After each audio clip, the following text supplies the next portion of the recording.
நாம் நினைத்து கொண்டிருப்பது போல பன்னீர்செல்வம் கோமாளியோ செயல்படாத மிக்சரோ அல்ல. அவருக்கு தன்னுடைய அதிகார எல்லையும் அதன் பலமும் தெளிவாகவே தெரிந்திருக்கிறது. அவருக்கு முன்னால் ஜெயலலிதா என்னும் பிம்பம் தெளிவாக ஒட்டி கொண்டிருந்தது. அதன் பின்னால்தான் அவருடைய வெற்றி உலா நடந்தது. மக்களின் கவர்ச்சி, பெருவாரியான வரவேற்பு, தலையமைப்பு பண்பு போன்ற இன்ன பிற பலன்கள் அவரிடம் இல்லை. எனவேதான் அவர் சசிகலாவிடம் கூட அடக்கி வாசிக்க வேண்டியிருக்கிறது. சற்று திமிறினால் கூட உடனே தூக்கி எறியப்படுவோம் என்கிற நிதர்சன நிலை அவருக்கு நன்றாகவே தெரியும். அப்படி எறியப்பட்ட முன் உதாரணங்கள் பல உள்ளன. தன்னை உணர்ந்தவன் அறிவாளி.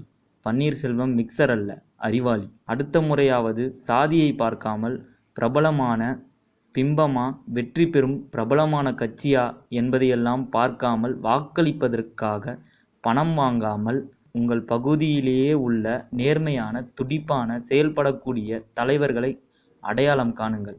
அல்லது அதுபோல உருவாக்குங்கள். அதிகாரத்தை நோக்கி அவர்களை அனுப்புங்கள். அதன் மூலம் நேர்மையாளர்கள், இளம் தலைவர்கள் ஆர்வமுடன் உருவாவதற்கு அந்த சூழல் ஏதுவாக இருக்கும். மாறாக பழைய ஊழல் பெருச்சாளிகளையோ மேற்சொன்ன காரணங்களுக்காக தேர்ந்தெடுத்துவிட்டு மிக்சர் என்று கிண்டலடித்து ஆவேசங்களுக்கு தற்கால வடிகால் தேடிக்கொள்வதில் எந்த உபயோகமும் இல்லை.